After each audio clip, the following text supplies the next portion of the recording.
So one thing I'm really excited about is image generation, specifically with ideogram. So I played around with them when they first came out, and even then they announced that they're focused on rendering text and images correctly, which has been a super long-standing problem with image generation.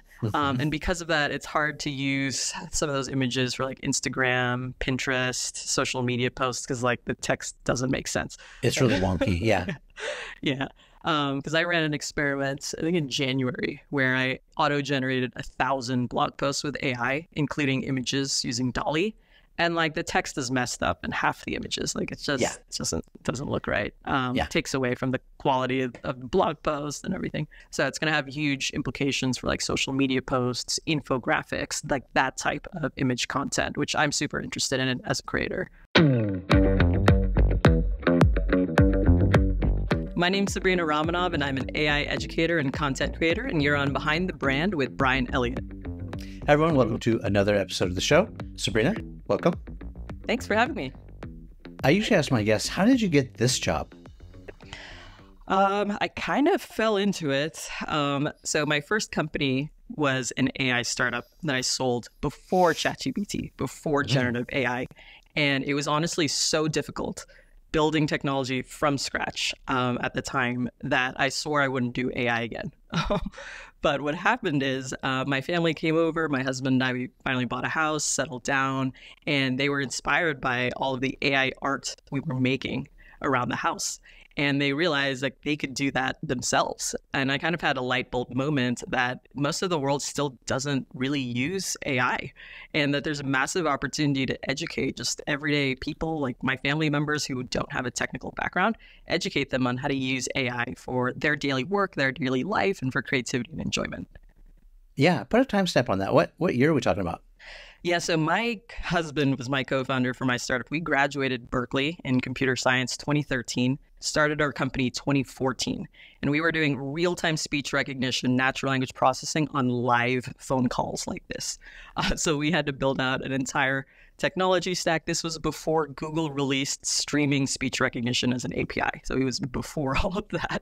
And so it was a very fun time in AI, and it's amazing to see how far it's come in a really short period of time. Wow, 2014, you're doing AI. I mean, it seems like so long ago. It's, it's a decade ago, and yet it's just a little blip on the map. I mean, just to put things into perspective, the internet, I think my earliest recollection of being able to use the internet in a sort of semi-meaningful way was 1998. And I was still like figuring out what is email. And I remember like trying to code and doing all these things. I know enough to be dangerous, but like I distinctly remember dial-up and it loading my website like one frame at a time. And you finally get, 12 seconds later, that full website load. And it was like, this is awesome. So AI 10 years ago. Okay. Amazing.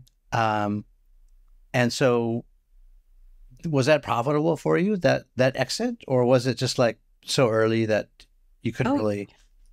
Oh, yeah. So we actually sold our company to Pegasystems. They're a public tech company. They do over $1 billion in revenue. And it was a really great fit from a team perspective and a product perspective because they do a lot of robotic process automation, AI for the call center space. And so our product today lives on. It's actually called Pega Voice AI.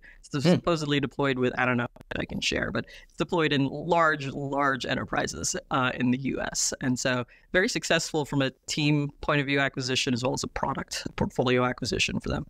Yeah. So, a lot of founders, small business peeps and entrepreneurs watch and listen to this show. Give us some context of what that exit looked like, without breaking any confidentiality rules or anything like that. Was it 5-figure, 6-figure, 8-figure, 12-figure? Like, give us some range of like, how did that impact your life? Yeah, absolutely. And so first of all, we didn't raise that much venture capital to start with. And so that's a big piece of the equation. Obviously, we raised under 2 million. And then we sold the company. Total deal size was just a little over 10 million, combination of cash up front and then stock on the back end. And so it was life-changing for me and my husband, for sure. If we had raised a lot more venture capital, then unfortunately, probably wouldn't have been. And so just kind of keeping in mind that economic reality. And we're really grateful because like the company itself, they treated us so well and our entire team. And it's amazing to see our product still out there being sold successfully, being deployed successfully in spaces like health insurance, for example. And so overall, just a really great acquisition. Yeah, you know, I had personally heard many horror stories of acquisitions kind of gone wrong, not the right culture fit between a startup and a big enterprise. Pega has many thousands of employees, for example, but we had a really great champion in the VP of customer success who saw our early product vision and really helped us to integrate it into the product portfolio, integrate with Pega's core platform, and then be able to sell that, bring it to market. Very cool. Yeah, I can think of like Google is great at acquiring companies and then just shuttling them 12 to 24 months later. Awesome company, not great at the acquisition game. I'd love to do the math on that sometime. Maybe I'll do a dedicated podcast on Google's ratio of acquisition to companies that are still in business. I wonder what that number is. Yeah. Awesome. Okay. So what did you do with that? Did you parlay that opportunity into something else, or did you go dive back into research and development mode? Like what was your next move over the last, like after you had that acquisition or that exit, the next 12 months? Were you like, all right, we're going to take a breath because we've just been full court press for the past several years, or like, what did you do? So the acquisition closed in early January 2021, and then I stayed there for just under 2 years, really focused on integrating the product and launching Pega Voice AI, making sure we have successful pilot case studies and things like that. And then after that, I honestly took a break because I had been burnt out from the startup world. So just keep in mind, like I hadn't had a real job since graduating college. I graduated in 2013, jumped right into the startup world, and it was just grind. Like I did not take care of my physical health, my mental health, like all of these things kind of deteriorated, took a back seat, family relationships, like things like that.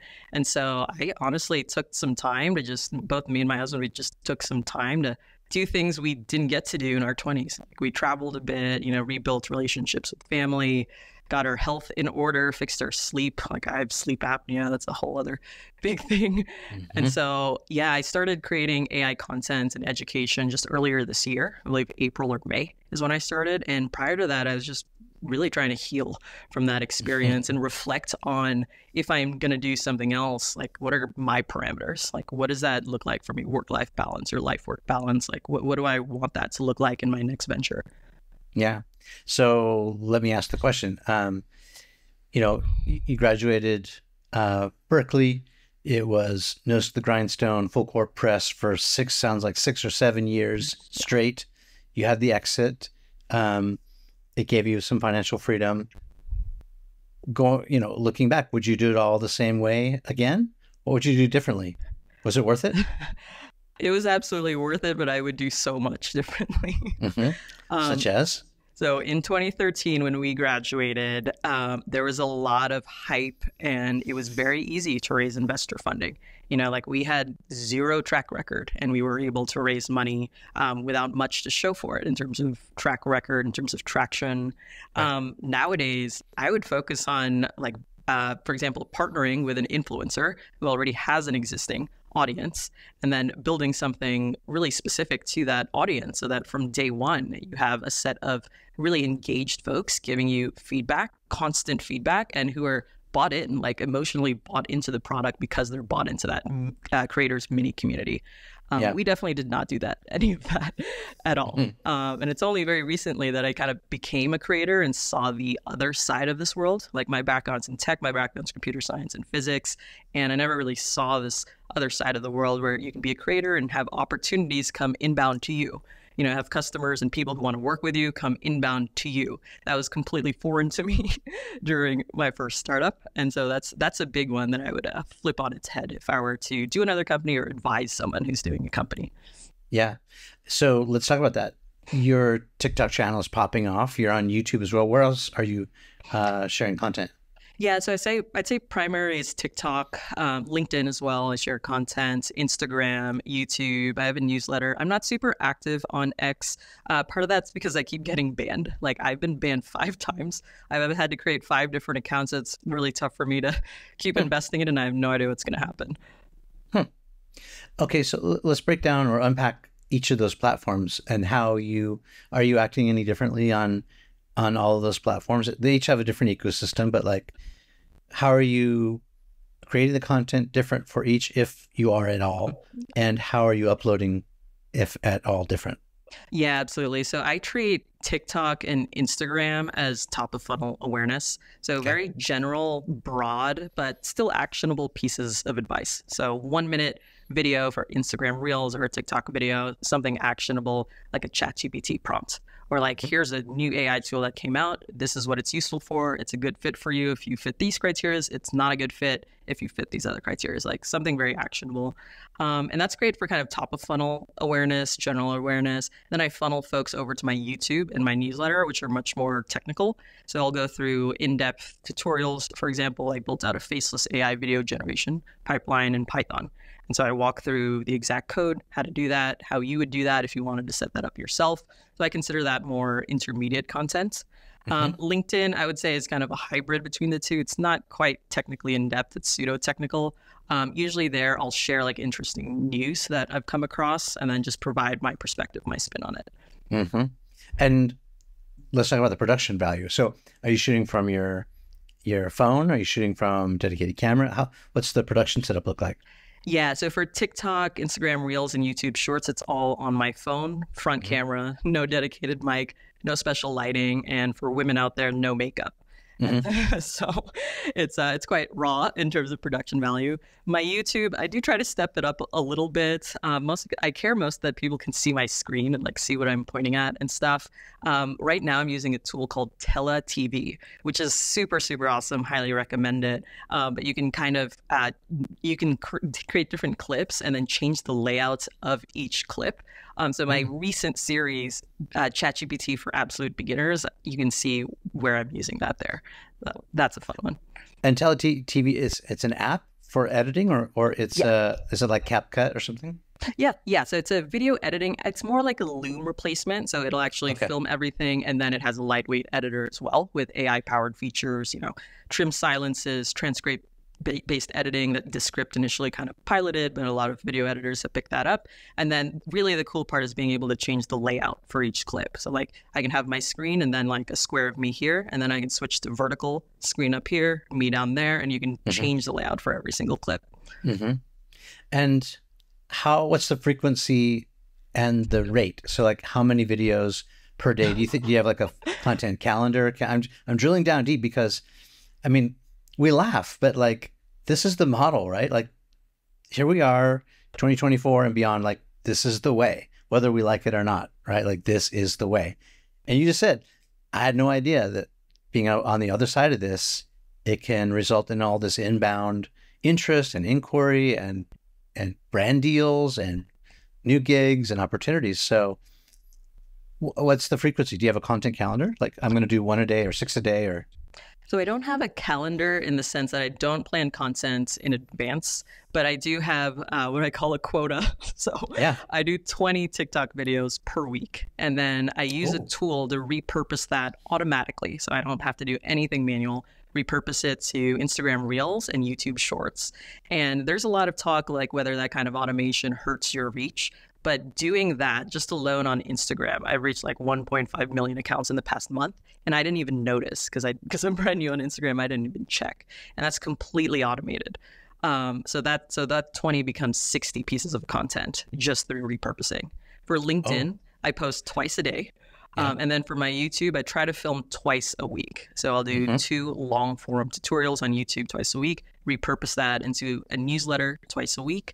And then I also do a weekly ChatGPT prompt bundle once a week for my newsletter readers. So I actually have a free resource for everyone. It's like a free prompts library, and you can submit a request for your own prompts, and it'll go through my prompt generation pipeline, create the prompt, add it to the library, and add it to the email that I send out the following week. And so that's a fun resource people really like, just to see all kinds of different ways you can use ChatGPT, different ways to prompt it. Yeah, you sent me that link, and I'll make sure to put it in the show notes so that everyone can find it. Let's go back to the 20 TikToks and Instagrams per week. That's awesome. What tool are you using to replicate that or to automate that?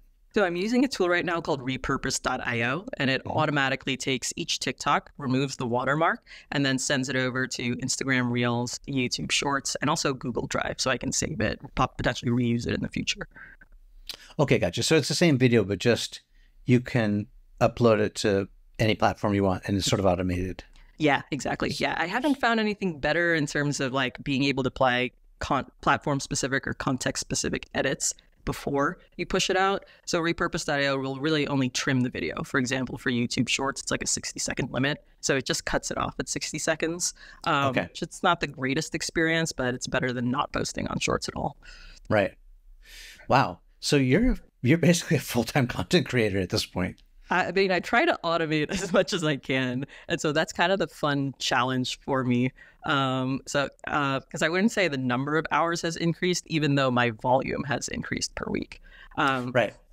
Because you're finding efficiencies. Yeah. And what inspired me is I actually watched a Hormozy YouTube video where he talked about just scaling up the volume and like naturally, you're just going to grow on these platforms because you're creating more, you're getting more data about what people want. And I forget the number at the time, but as a result of watching that video, my goal became 100 pieces of content per week. And when I started, I thought that would be like not achievable for 2 years or so because I'd have to figure so much stuff out, logistically. I'm now 5 months in. I've grown from basically 0 to 200,000 followers across all the channels with 0 audience to begin with. I've not done any partnerships or collaborations with other influencers or things like that. It's really just me and AI as kind of my brainstorming partner, collaboration partner. Pure organic growth. I want to talk about how you're using AI to create content in a second, but also maybe just underscore this idea because I totally agree with you. Some people will push back and go, wow, okay, wait, Sabrina, 100 pieces of content a week, that's overkill. Your feed is going to get so sick of you and tune out and unsubscribe. But that's not the case because the way the algorithm works, I mean, sure, like your mom might be consuming a lot of your content because she's like super tapped in, but everyone else is getting served slightly different algorithm based on their behavior. And so it's sort of like that rule of advertising that people have to see something 7 or 8 times to even like become aware of this product or service. And then beyond that, then they need to start their journey down into the funnel of, interest and consideration, and then finally to purchase, or in your case, it might be to subscribe to your channel or follow you on TikTok or opt into your email, etc. So I'm with you. I think, so I will also say that more is better, but also better is better, right? So as you start to get into this content cycle or this process, I would guess, and you could tell me after 5 months, that your stuff's gotten better. Oh, yeah. I mean, if you watch my original TikTok videos, most of them I've hidden, they were so bad. Like 50 views, 75 views. And a big part of it is just being afraid to be yourself. I don't think there's any shortcut. You need to film like 100 videos just to get comfortable in front of the camera and find your voice. And people really stress about that. I was really stressed about that at the beginning. I talked to a lot of content creators who are just beginning in their journey, and it's very much mindset holding them back. Like, what if I don't say the right thing? I haven't found the perfect script. I haven't found the perfect hook. Like, I look weird on camera. Like, I had all the same anxieties, but after 100 videos, you don't care anymore. Yeah. Are you in your comments at all? Are you listening to what people say? Yeah. I'm very active on TikTok, Instagram, and YouTube, not so much on LinkedIn, just because it has a really bad AI generated comments problem at the moment. Yeah. It's hit and miss for me with comments. I think, I don't know, YouTube, I think, is the worst for me. Like, if I ever want to feel terrible about myself, I'll just go to YouTube because every comment is like, I wish the interviewer would just shut up and let the guest speak, or she was just about to say this most amazing thing, and then the dumb interviewer chimed in and took it. It's like, like, can't win here. But, once in a while, you get one of those. It's like, this was life-changing, and thank you so much. And that's like 1 out of 1,000, I think, on YouTube. And it's funny what people notice, right? Like, so even in this video, maybe someone will look over my shoulder and go, "Oh, I love that book," or "That book sucks," or like they'll just notice little things like, "Oh, there's some little paint chip." I see. I'm a painter. I could come paint that for you if you want. It's like, huh, okay. People are paying attention to like what's behind the scene, and also like you wear glasses sometimes. Do you ever get like, oh yeah, you look much better if you wore your glasses? I get that. Oh yeah, I have like, these. So I do normally wear these, but these are really fun to use as hooks because they're like the indestructible glasses. So in some TikTok videos, I'll just start by like breaking my glasses. So yeah, are you thinking about hooks like? The formula for success, a lot of it's the first couple of seconds of the video. Are you thinking about or testing hooks with AI, or how are you doing that? I do, yeah. So I use AI to help me ideate. So I'll have a prompt that's like generate 100 viral hooks, and the prompt already has like lots of examples from other creators, positive hooks, negative hooks, things like that. But usually it'll be some combination of one of those hooks that's been brainstormed and then adding my own twist to it that I think the audience will like. But I would say like people get so caught up on the hook, but like if you haven't even made 100 videos, just like don't stress about it so much because you'll notice hooks that tend to work. For example, on TikTok, if I have a video that has the word money in the title, like for sure it's going to get 50,000, eventually 100,000 views, like guaranteed. And that's because everybody wants to know how to make money with AI. I even polled my newsletter readers, and that was by far the -- most requested topic. And so it's not even like the entire hook, just that one keyword I know will attract attention. The production guy in me starts thinking about then sound effects. Like, do you have that cha-ching sound when you say the money? That would be awesome. Like, sometimes I'm watching TV spots or even I don't know, regular shows, but like it's sort of I don't want to say insidious, but it's hidden and subtle.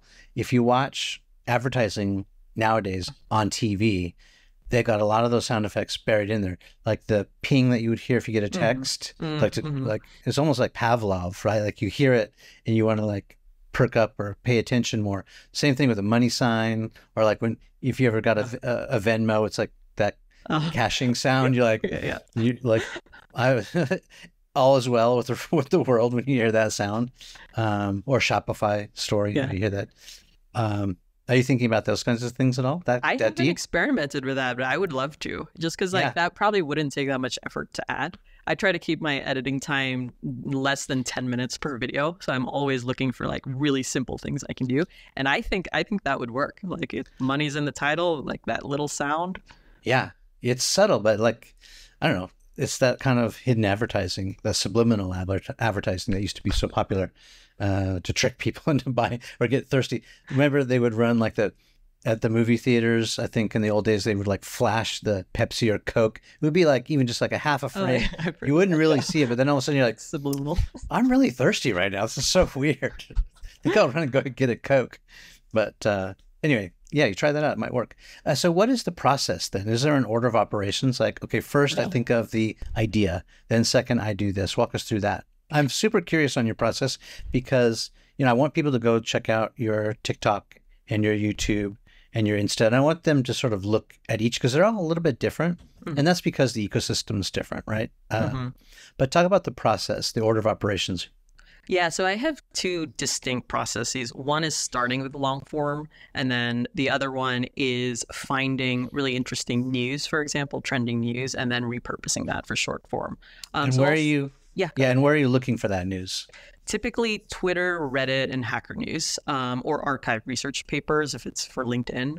But those tend to be the best sources. Like I still haven't found anything better than Twitter in terms of like real-time, high-quality news. Also has a bot problem, of course, but there's still a ton of good stuff on there. Reddit I also love. Like people don't realize they can use it for research, but it has awesome discussions like the subreddit ChatGPT or ChatGPT Prompt Genius has lots of advice as well for people brand new to AI and brand new to prompts and things.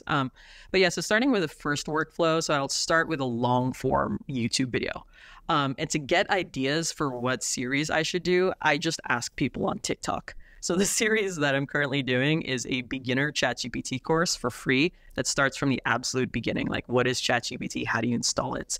And the reason for this series and why people kind of kept asking for it is they want to be able to repurpose this educational content into delivering their own AI consulting and education workshops for their specific niches or their local areas. And so this ChatGPT course, I tell it to everyone in my newsletter, you can repurpose everything here for your own AI consulting business. And so that became a really hot topic on TikTok. So I decided, okay, I'm going to make a YouTube series out of this. Once I have the long form YouTube series filmed, I grab the transcript, run it through a ChatGPT prompt to repurpose it into a newsletter. I typically write the intro, conclusion, and I'll do kind of some minor edits in the middle. But for the most part, since it's taking it from the YouTube, which is original content in the first place, I'm not like super worried about having to change a lot of things to make it sound authentic, because it's literally just taking me and, repurposing it. Right. Remixing, like a DJ would remix your music. It's the same original music. Yeah, exactly. And then what I'll do once I have that newsletter is then remix it or repurpose it into multiple short form social media posts. So I'll post the follow-up TikTok like, hey, everybody who asked me for this. Okay, now the first YouTube video is out. Subscribe to my channel. Link is in bio, that kind of thing. Or LinkedIn post with a video, Twitter post with a video, etc. So that's kind of one workflow where I start with long form original content. And I actually recommend that workflow for a lot of business owners. It might seem intimidating, but like one kind of shortcut even I was playing around with is like video podcasts for people in your industry. So it's like a kind of like a cheat to be able to meet potential prospects, partners in your industry, and you just interview them in like, a really easy conversational way, and you can grab clips from that interview to repurpose into written content. Sometimes I also use tools like Opus Clip Pro to grab short form clips from the long YouTube video. It doesn't work super well for me if I'm doing a tutorial video. So I think that kind of style works well for like an interview or like a talking head kind of video. It's a little harder for like a tutorial that's pretty long where I'm showing like how to build everything out. Yeah. I like Opus as well. And Riverside, the platform that we're recording on right now, has also incorporated an Opus Pro style, mini clips and transcripts. It's trying to be like an all-in-one, so it's pretty convenient. Yeah. And then, my second workflow is just repurposing content that I think is really interesting. So for example, just this morning, released a TikTok video about Microsoft's new announcement. So they have significantly upgraded Copilot for the entire suite, where now you can use Python and Excel, which alone is a major thing, Python code within Excel. But Copilot can write the Python code for you, analyze, for example, your revenue forecast for the year, create the Python code to analyze it, then create visualizations. And then for PowerPoint, you can create PowerPoints automatically. You just put in your outline and it will create like all the slides with images, etc. And they just released the low code agent builder. So you can train an agent to perform like a specific task and hook it up to your SharePoint as your knowledge base. So for enterprises that already have a ton of content in their SharePoint, they can tell the agent, refer to this manual, and then answer questions that people ask about, this specific topic. And so for that, I literally just took the article, ran it through my prompt to extract key points, and then just made a TikTok script out of that. I don't even really write the script beforehand. I just kind of have bullet points and then riff off of that. How many times are you having to run it through ChatGPT? And let's be clear, are you using the latest version? I know another version just came out, another version just dropped, but like, what is the latest one? 4.0? 01. 01, okay. Yeah. So are you using 4.01, and how many times are you running it through to be like, no, that's not quite right. No, that's not quite right. Oh yeah, this one is good. Yeah, so I typically use 4.0, so not the newest model, just because the newest model is really tailored for math, coding, physics, those kinds of problem spaces, not so much for creativity or writing. So I'm finding still much better results on 4.0. Another one I like to use is Perplexity for research, just because it provides sources to the information, which is important if I'm like reporting on a trend or tool.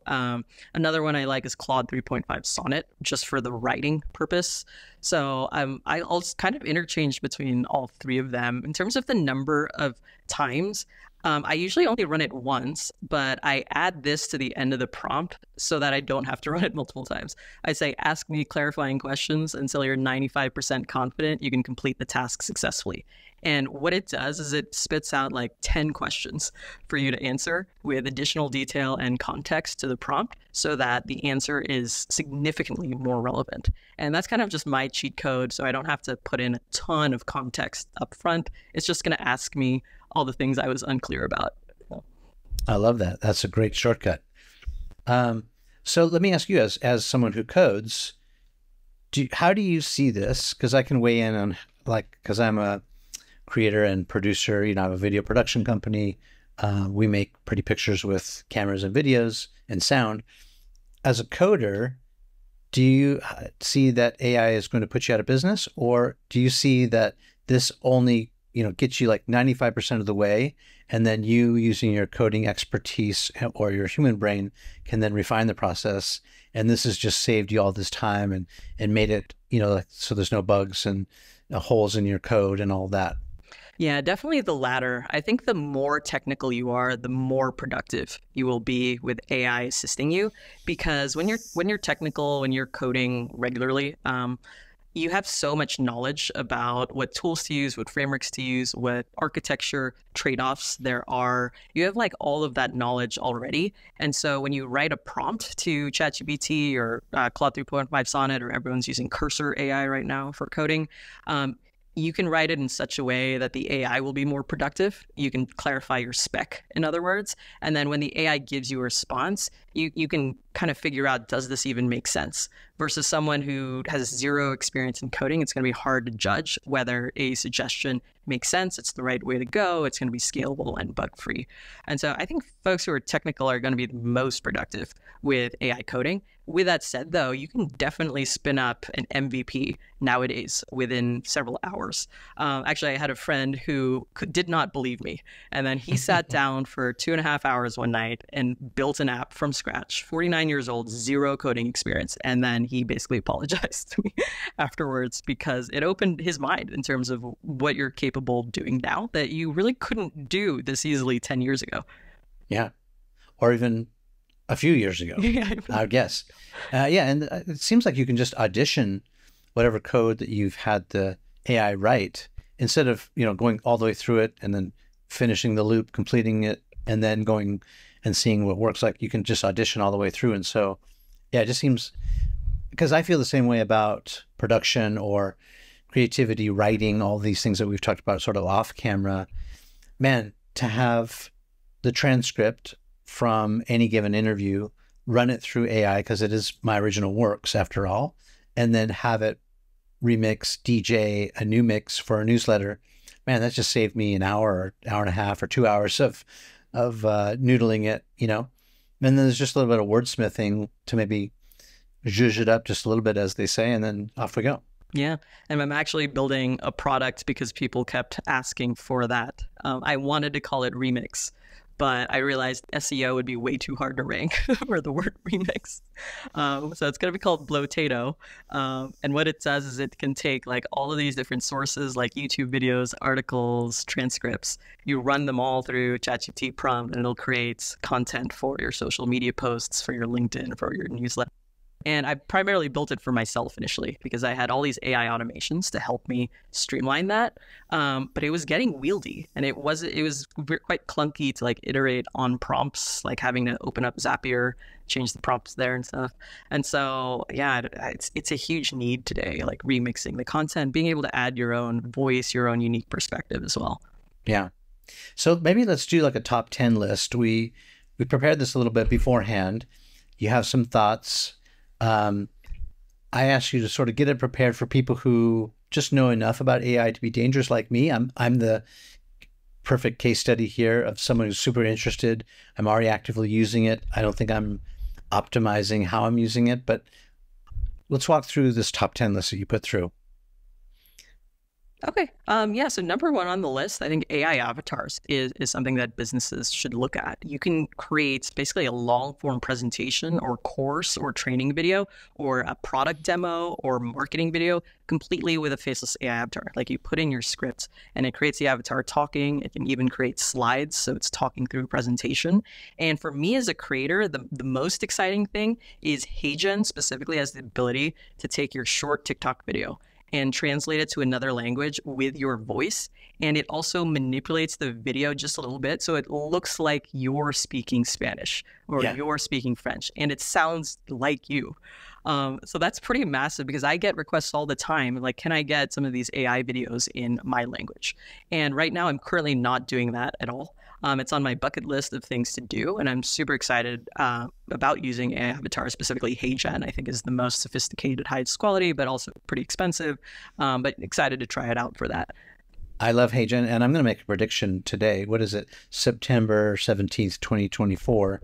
I'm going to say that by this time next year, so 12 months or earlier, YouTube will have a HeyGen killer. And it'll just be automatic. Wouldn't that be awesome? Yeah. I mean, you just think about I have a whole contingency in like Australia that I didn't know about, and also India. Yeah. And who else watches my stuff and loves it? Spanish speaking for sure. Yeah. People are always begging for the transcripts. So it's like, it's only a matter of time. Mm-hmm. And it can't be that difficult if, right? Yeah, I mean, it's doable today if you kind of like piece multiple things together, but I would love for it to just be built into YouTube and then being able to take that short video and post it elsewhere. Like that would be huge, being able to reach more people and also engage with them in a global way. So, well, I'm guessing that YouTube will somehow gatekeep that so that it has to stay within YouTube. Yeah. So that becomes a proprietary exclusive thing. But I mean, that said, YouTube's usually a little bit slower than some of the other platforms. If maybe Zuckerberg's already working on that for Instagram, or whoever's running the show at TikTok is working on that too. I think that'll just be super commonplace in the next 12 months. That's my prediction. I hope so. Yeah. All right. What's next? So on this list, I put lead generation because it's such a high ROI use case for most businesses. So it's like, can I use AI today to drum up additional leads for my business? And one of my suggestions, if you're pretty new to AI, you don't really know where to start, you're looking for a low risk use case, is to send a reactivation email that's like highly personalized to your old leads. So it's low risk because it's not the hot leads who raised their hand this week, but it's kind of your old database of leads who may have reached out in the past, not the right fit, not the right timing for whatever reason. And you can use AI to take what information you have on them and write a highly, highly personalized email, and not the cheesy kind. I know like a lot of marketing platforms have the variables where you change like the name and you change like one word based on their title. And that's how it has been for a long time. But with ChatGPT, you can craft like entirely different emails, like very uniquely tailored to each person. And so that's kind of one low-hanging fruit, I think, for a lot of businesses who probably have like an entire database of old leads flying around. So in order to do that, we're not just talking about like a CSV file with, name, email address. You got to have more notes on them, sort of like a CRM system. You don't even necessarily have to, because you could plug in an API and then have an agent that taps into additional tools. So for example, in one of my YouTube videos, I show building an agent in a low-code platform called Relevance AI. And that agent has access to lead scoring tools, lead research, an industry database, and Google search. And what was really cool in the demo, and I didn't predict this, but initially the agent used the industry database to search for the prospect, but then it couldn't find it. So then it pivoted, like in real time. It was like, okay, this tool didn't work. I'm going to go use Google. And that's kind of the cool thing with agents, that they can decide dynamically, like what tools should they use to solve this problem. And so it Googled the prospect, found information about them, and then crafted a highly personalized email targeted towards them and mentioning the company's product and service. Yeah, because I think we've all gotten that email that says, hi, and then like name, and you actually see name in parentheses, and you're like, oh shit, you know, great.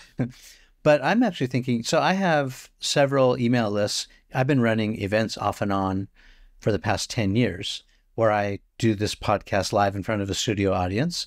You know, we've done it with, you know, Simon Sinek, or we've done it with Seth Godin or Gary Vaynerchuk, or, you know, all the usual suspects. And over the years, we've scrubbed that list of event attendees, and, you know, some of them have changed jobs. So of course the emails have changed, but I would love to go back to that master list and maybe try and see if there's any way to prospect that for future events. Yeah, exactly. I mean, that's a perfect use case. You already have the list lying around, and it's usually a small percentage that will reactivate, but that's totally fine, you know? Yeah. Yeah. I love that. Okay. What else you got? We talked a little bit about digital marketing. I don't know if you've tried Notebook LM yet, the new thing from Google. Okay, so it's super cool. So you hook up a bunch of sources, say like PDFs, articles, YouTube videos, and then it will create a two-person audio podcast. So two AIs talking about all of the information that you plugged in. So cool. And then on Twitter this morning, I saw someone trying to create a video presentation to go along with the audio podcast. Obviously quite expensive, given like a 30-minute audio podcast. But like that's kind of the direction that things are going, like fully automated, like audio discussions, video. And so it's a neat use case to get kind of that two-person dialogue, because they're actually debating the content. So it's a bit more engaging than the AI just reading it to you. So instead of reading like 5,000 articles, like these two people will debate the high-level concepts, reference the different articles, and so it's kind of a different form of learning. I love that because I'm a visual learner and an audio learner. I love traditional books. Obviously, that I've got a bunch behind me, and sometimes there's nothing better than just having paper in your hand and turning the pages. At the same time, man, sometimes I just want to put the book on audio and then while I'm traveling, hear it. So that's a great alternative. I'm also thinking, am I old? Am I just a purist in thinking that the more automated, the more robotic, the less human this content gets, the less I'm interested in listening to it? I mean, I can see where like you just need to blaze through a 5,000 word, you know, dissertation just to get the gist of it. Or even for like your book report the next week to, you know, do well in school. But like, if I just want to engage with humans sometimes. Yeah. Oh yeah. I don't think AI is going to replace that emotional connection we crave. Like we're so inundated with content all the time that we pay attention to anything that emotionally really stimulates us. And I think AI is very good for a lot of the logical stuff, like drafting an outline, finding weaknesses and pointing it out. But I don't find it great for like writing in such a way that it like emotionally resonates with my audience. And I've tried like lots of different prompts around that, but I'm still going in there even for my own content. I'm still editing at least 30% of it because that emotional connection, like in my case, I like to inspire people. And that's what I want people to walk away with every time they read my newsletter. And it's really, really important I convey that because that's what I want my brand to be. I want to inspire people to achieve the goals that they've been dreaming of. And like that is not automated by AI today, for sure. Yeah, I mean, that's my intuition that that's going to stay constant. But at the same time, I'm also seeing so many dupes out there. For example, you know, dupes of my show, my series, which is, you know, over 10 years old now, telling the stories of innovators, entrepreneurs, and the stories behind their success. Now I'm seeing faceless TikTok channels that are saying, this guy made $1 billion by doing this. And suddenly everyone's watching. And it's like, wait a minute, like this is just a robot reading you this information. And does the source matter anymore? Like, I don't know. It's an interesting time in history because it's so new.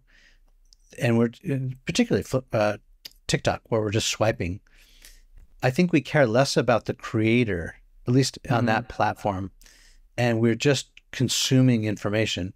And it's been great for me. I've learned, like how to trim my dog's nails properly, or I need or to how watch to that. do, yeah, or like, how to do AI better from Sabrina. I've learned all these things. I've learned so many things from TikTok. It's become, sometimes it's supplanted YouTube in that sense with learning and education.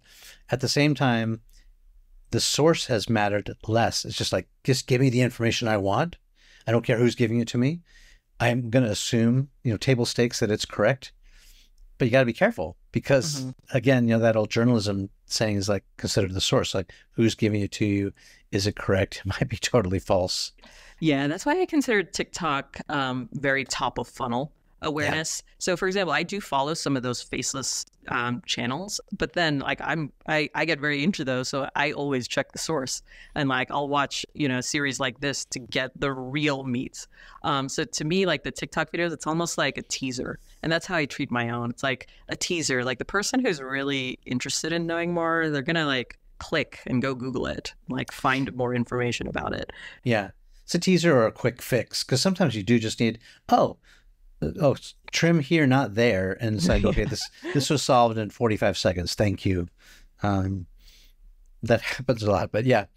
And then on YouTube, it's more of a lean in experience where you're connecting, or at least you have the opportunity to connect with the creator. And I think YouTube is still so viable and so important. Mhm. Yeah, YouTube is honestly one of my favorite platforms for learning, even for engaging with my audience, despite, some toxic comments like we talked about.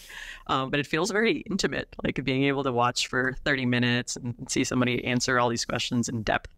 And so that's again why I treat TikTok, Instagram as really top of funnel. And then people who are ready to take that next step, go to my YouTube or go to my newsletter. Mm-hmm. How about runtimes on YouTube? Have you tested like mid form and long form? Like where the diminishing returns are? Is it 15 minutes? Is it 30 minutes? Is it? So I haven't personally tested that. What I have noticed though is for sure controversial titles get way more views. So I had one video that was like AI builds $10,000 app for $2. And oh my gosh, that sparked like this massive debate in the comments. And that was fun to navigate. So basically for that video, I used Cursor AI to completely build a fully functional MVP that would generate shader code. So the stuff that like renders visuals in your browser. And people were like, that's not $10,000, debating like, there's no way AI completely did this. And so for sure, I guess the age-old maxim of like controversy definitely helps with bringing out viewers and engagement. I love it. Good for you. Okay, so by my count, we're on number 5. Okay, so number 6, also on the list, is AI conversational phone agents. It's kind of a mouthful, so the short is just like AI phone calls. And when these first started, so Bland AI and Air AI, Air AI I think has been around much longer. When it first started, it was very robotic. Like you could very much tell it's an AI phone call. But these have come a long way. And I read a stat recently that was like only 1% of businesses get back to customers within 1 minute. Only 1%. But if you can do it, it increases conversions by like 400%. Obviously, that may vary for your industry. But most businesses today like cannot get back to customers that fast. And so kind of Bland AI, Air AI, their proposition is like infinitely scalable phone calls. So you can call customers back instantly, answer questions about their product or service, drive towards booking an appointment, qualify them, etc. On the customer support side, making sure your customers don't have to wait on hold, making sure they can have that back and forth experience, asking whatever questions they need to ask to troubleshoot their issues. And so that's an interesting one for businesses as well. They both handle millions and millions of phone calls every day, and so we're seeing a lot more adoption of those. Cool. I mean, I'm as a consumer of it, I still am super annoyed. Maybe it's because the companies that I'm engaging with do not have like top level voice recognition. It's like usually I'm talking with my bank, and I want to tell them I'm going on vacation, or I want to check this or check that, and I have to go through several different layers. So, I mean, hopefully they adopt that new system soon. Yeah. Otherwise, it's sort of like Yeah, frustrating as a consumer. Yeah, I mean, and that's why chatbots have such a bad rap. Like for Yeah. such a long time, they were so bad. I mean, like you ask anything that's outside of its hard-coded rules, and it just fails. Like it can't even Right. answer. Yeah. But because of generative AI, LLMs, like even if you ask something outside of the normal scope of conversation, at least it'll give you a sensible response. Like, yeah, kind of amusing, but at least like sensible. Yeah. And so it's definitely come a long way since then. Not perfect by any stretch. You'll Yeah. still be able to tell it's AI, but at least you can ask about like the product and service. It'll give you a correct answer. You can ask details about it. It'll try to qualify you, book an appointment. Like these things can automatically schedule, so just like saving that back and forth where you might normally have to email, text the company, or message them on Facebook or something. How about, do you use an iPhone? Like, how about Siri Okay. and some of these voice? Like, I still think it's awful.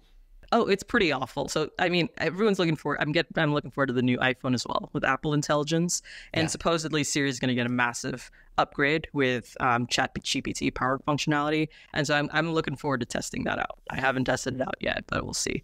Yeah. Yeah. Well, cross my fingers then. I All right, mean, what's yeah, next? using Siri right now feels like a step back in time compared Yeah. to the interactions you can have with ChatGPT or other AI providers. Yeah. Yeah. I was trying to get it to read an email for me so I got into the car, got an email that I wanted to read. I didn't want to read it while driving, so I was like trying to get Siri to read it to me. And she was like, "Oh, your top 5 emails are." I'm like, "No, just the one that's open on the page. You're supposed to be a smartphone." Couldn't get it to do it. Yeah. Yeah, so I mean, everyone's excited about Apple Intelligence, so we'll see how smoothly that really works. I'm excited to try it out. I'll definitely make like a series on like how intelligent is Apple Intelligence. Yeah. Yeah. And they'll probably just give us, I mean, they probably got it like, you know, 10 steps down the stream, but they'll probably only give us a little bit at a time Hmm. in typical Apple form. Like, yeah. Oh, well. Okay. What's next? Did we talk about workflow automations?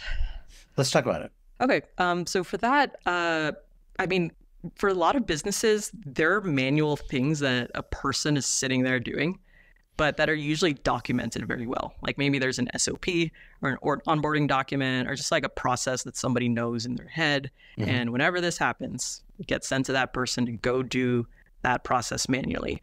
And so that's a really great candidate for AI powered workflow automation because there's already a defined step by step of what needs to be done. And so you can use a workflow automation to do that. So one example is like, let's say you have a general inbox for your company. You have this, the team specific ones, but you also have a general help inbox. And you can set up an AI that reads emails coming into that inbox and simply routes it to the correct team. And the workflow today is like a person is sitting there reading those emails and like sending it to the correct team or CCing the right group of people.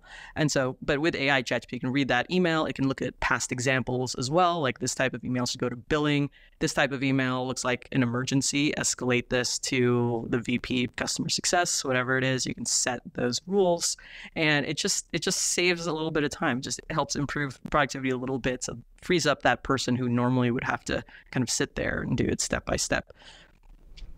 Love it. Okay. What else you got?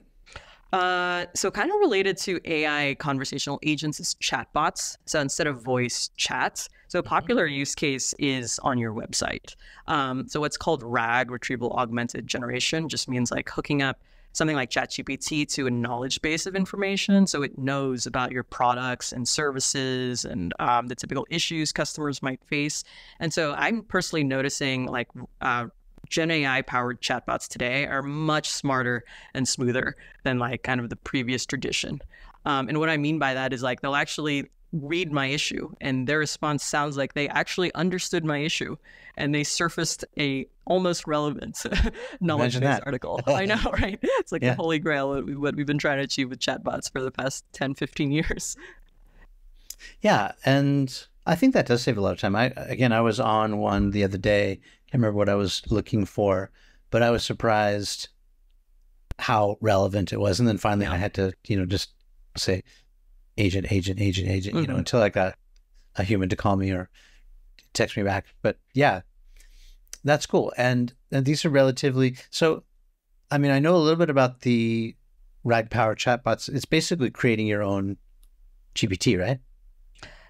Yeah, in a sense that like you're basically teaching it a bunch of custom information about like your company's products or services, and Yeah. then the AI model can reference that. So it has that additional context about what you're building, how you're working with customers, and then it just provides like a way more personalized reply that actually makes sense. Like I can go on a website and tell whether they're using an old school chatbot or a RAG based chatbot just based on like the relevance of the answer that comes back. And so they're really, really powerful. I have a YouTube tutorial on building one. And what's cool is in addition to your website, you can deploy it on social media channels.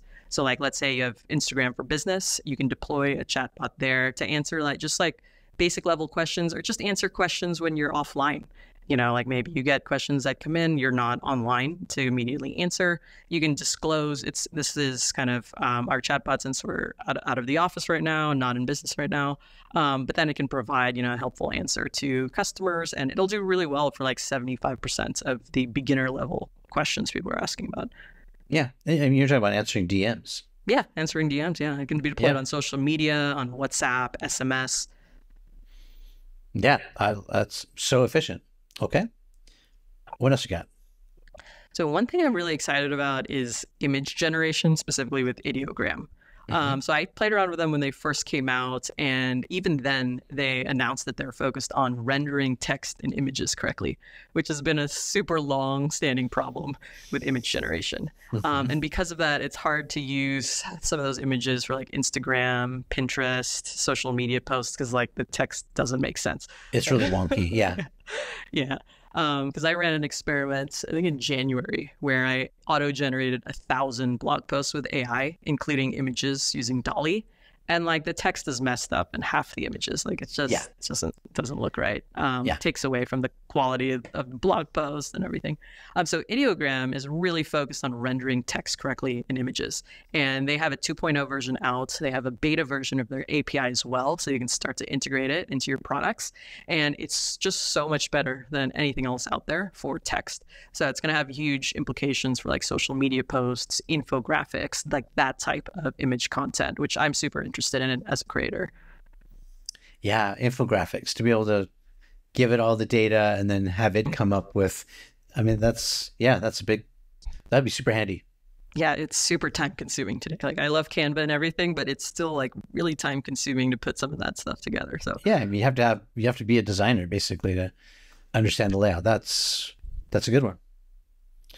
Okay. Let's see. Did we talk enough about AI for writing? So we talked about my 2 workflows. Yeah, I mean, in terms of just how I use it on an everyday basis, I'll use it for brainstorming ideas, brainstorming examples. Like, let's say I already know what I want to talk about, but I just want 3 additional examples.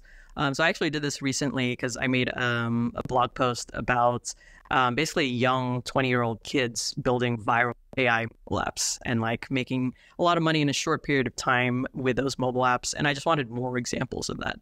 And so it found me more praise perplexity. It found me like 2 other examples of that I was able to include in my research. I also like it for drafting outlines, especially for SEO. I'm not an expert in SEO. That's a whole space, and it's rapidly evolving right now, obviously, with Google trying to down on AI-generated content. But still, you can use AI to generate SEO research and then an outline with keywords in that outline. So you kind of know which sections of your blog posts are going to have high keyword density for this set of keywords and so on. And so I really like it for like that kind of ideation, drafting, proofreading. I also ask it to like find what are the weakest parts of this blog post or like the least interesting, things like that, just to poke holes in it and like challenge me a bit, Proofreading, big one. It's a big one. That's great. How about YouTube titles? Do you test YouTube titles too? Yeah, so I categorize that under hooks. So I'll have like slightly different prompts to generate hooks for LinkedIn, TikTok, and YouTube in my newsletter. Similar, but just slightly different examples. So I'll take it from viral videos from YouTube versus viral videos from TikTok. And what are the limitations you think with where it is right now? Like, it's searching the web, it's searching links, but where can't it search? So ChatGPT, what can't it search? Like it can't search databases. Like you'll need to upload, for example, an Excel or spreadsheet. It's not going to search a Notion page or an Airtable, for example. It's the context window is still limited. So for example, let's say I have 4 YouTube videos and I kind of want to remix all of them. If I pull the transcript for each one and try to feed it into ChatGPT, usually, not always, but usually if they're 30+ minute videos each, it's going to hit the context window limit. Mm-hmm. And so I can't quite repurpose them at the same time. I might have to do one time or like 2 at a time. Right. So there are definitely limits in how you use it. For example, I get a question a lot, like, how do I use it for an ebook I'm writing that's 400 pages long? And like you do have to break it apart, and it's people want it to just take the whole thing so that the edits are coherent. But it currently can't do that because of the context window limitation. You have to stitch it together. One of the things that I would like to do is I would like to look at all of the podcast episodes that I've done to date and have AI somehow categorize or organize it for me, but I don't think that's possible right now. Do you have the podcast title somewhere, or the description somewhere, like the file saved somewhere? Well, they're on Spotify and they're on iTunes, but I don't think that that GPT or AI can get to it there. Yeah. I'd have to make a spreadsheet of it. Yeah, I was trying to brainstorm. There are like interesting tools like Agent Zero framework. So it runs locally on your computer.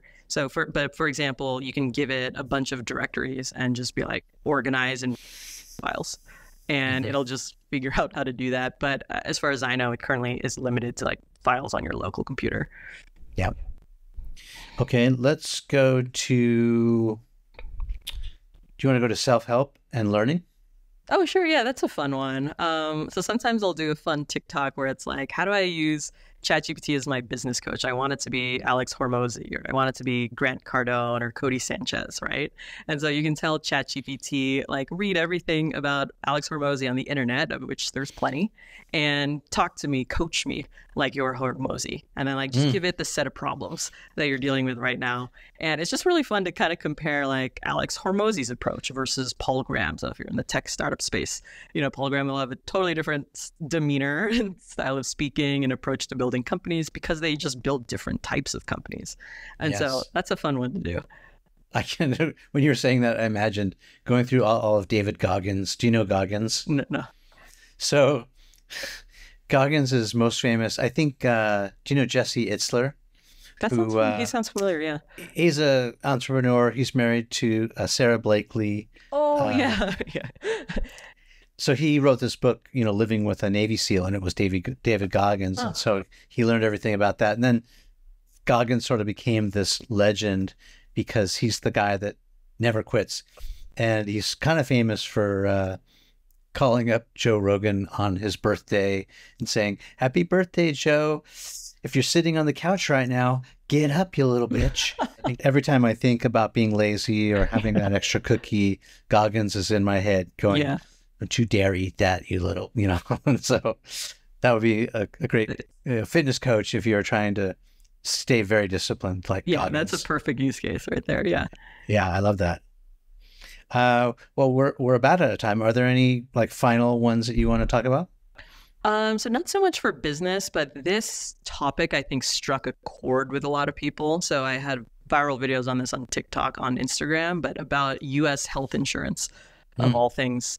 And they're some of my favorite videos because there's so much like collaboration and community in the comments for once, instead of like debates and toxicity. So basically the background is, we all know health insurance is pretty tough in our country. When you're denied, so let's say you submit a claim, when you're denied, which happens often, the stat was I think 1 in 7 are denied.